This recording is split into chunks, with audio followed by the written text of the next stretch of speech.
మేము ఇప్పుడు ప్రజెంట్ లేడీస్లో ఎక్కువగా ఫేస్ చేస్తున్న ప్రాబ్లమ్ ఇన్ఫెర్టిలిటీ. సో పిల్లలు లేకపోవడం అండ్ ఎంత వయసు వరకు ఈజీగా పిల్లలు పుట్టే ఛాన్స్ ఉంటుంది అండ్ ఇప్పుడున్న సిచ్యువేషన్లో లేడీస్కి పెళ్ళైన తర్వాత లైక్ ఇప్పుడున్న పరిస్థితిలో ఎవరికి అంత ఈజీగా పిల్లలు పుట్టే పరిస్థితి లేదు. ఎందుకంటే మేల్ ఫర్టిలిటీ ప్రాబ్లమ్స్ కూడా చాలా ఎక్కువైపోయాయి okay because of lifestyle. అలాగే ఫీమేల్ ఫర్టిలిటీ ప్రాబ్లమ్స్ కూడా చాలా ఎక్కువైపోయాయి. అది పీసీఓడి అనొచ్చు, ఎండోమెట్రియోసిస్ అనొచ్చు, ఫైబ్రాయిడ్స్ అనొచ్చు, ఎడినోమయోసిస్ అనొచ్చు, స్థూలకాయ సమస్యలు అనొచ్చు అండ్ ఏజ్. ఇవన్నీ కూడా చాలా ఇన్ఫ్లుయెన్స్ చేస్తున్నాయి. వీటితో పాటు స్పర్మ్ క్వాలిటీ ఒక 50 ఏళ్ల ముందున్న స్పర్మ్ క్వాలిటీకి ఇప్పటికీ చాలా డిఫరెన్స్ ఉంది. మెన్స్లో ఒక 10 టైమ్స్ స్పర్మ్ క్వాలిటీ పడిపోయింది. అంత బ్యాడ్గా పరిస్థితి ఉంది. Whether it is life style ఉండొచ్చు, లేకపోతే వాళ్ళ స్లీపింగ్ ప్యాటర్న్ ఉండొచ్చు, క్లోత్స్ ఉండొచ్చు, కెమికల్స్ ఉండొచ్చు, వాళ్ళు తీసుకునే ఫుడ్ ఉండొచ్చు, వాళ్ళు తీసుకునే స్ట్రెస్ ఉండొచ్చు, ఏవైనా ఉండొచ్చు. దానివల్ల కూడా స్పర్మ్ క్వాలిటీ బాగా పడిపోయింది. ఒకప్పుడు స్పర్మ్ అసలు అనాలిసిస్ టెస్టే చేసేవాళ్ళు కాదు, ఓన్లీ ఉమెన్ మీదే ఫోకస్ చేసేవాళ్ళు.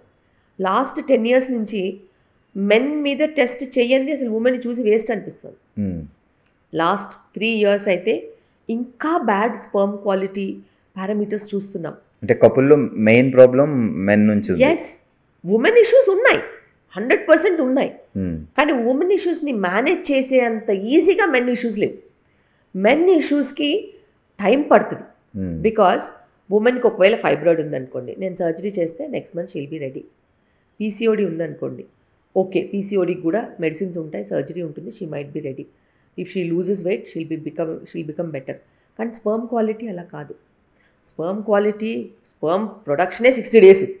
సో దాని క్వాలిటీ ఇంప్రూవ్ కావడానికి 3, 4, 5 నెలలు. Okay. So it's a long term process and response కూడా కొంచెం స్లోగా వస్తుంది ఏజ్ని బట్టి కూడా. ఎస్.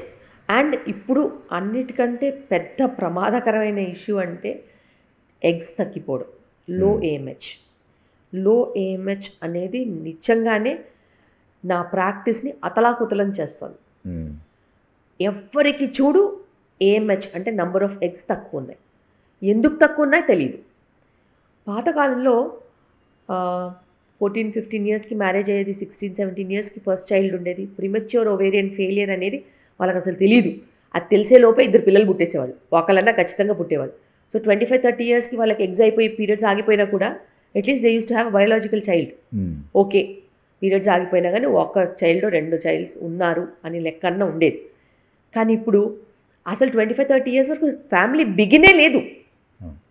బిగినింగ్ లేనప్పుడు వాళ్ళకి ప్రీమెచ్యూర్ ఓవేరియన్ ఫెయిలియర్ వస్తే పరిస్థితి ఏంటి? అలాంటి పరిస్థితి ఉన్నప్పుడు వాళ్ళ ఎగ్స్ అన్నీ అయిపోతే డోనర్ ఎగ్గే వాళ్ళకి దిక్కు, ఇంకా ఛాన్స్ లేదు. అండ్ ప్రీమెచ్యూర్ ఓవేరియన్ ఫెయిలియర్ వస్తే యూట్రస్ సైజ్ కూడా కొంచెం ష్రింక్ అవుతుంది. దాన్ని మనీ మెయింటైన్ చేసుకుంటూ బోన్ లాస్ ఉంటుంది, హార్మోన్స్ తగ్గిపోయినప్పుడు కార్డియోవాస్కులర్ రిస్క్ పెరుగుతుంది, డయాబెటీస్ రిస్క్ పెరుగుతుంది, బీపీ రిస్క్ పెరుగుతుంది. ఇవన్నిటిని మళ్ళీ కంట్రోల్ చేసుకుంటూ రీప్రొడక్షన్ చూడాలి. It's a very difficult scenario. And ఒక ఆబ్స్టెట్రిషియన్ పర్వ్యూలో నుంచి మల్టీ సిస్టమిక్ పర్వ్యూ వెళ్ళిపోద్ది. మళ్ళీ ఎండోక్రైనాలజిస్ట్ కావాలి, ఆబ్స్టెట్రిషియన్తో పాటు బీపీ షుగర్లు వస్తే వాళ్ళు కూడా చూసుకోవాలి, ఒబెసిటీ వచ్చే ఛాన్సెస్ ఉంటాయి, ఫ్రాక్చర్ రిస్క్ పెరిగిపోతుంది. సో ఒక ప్రాబ్లమ్ని సాల్వ్ చేస్తూ 2-3 ప్రాబ్లమ్స్ తెచ్చుకుంటాం.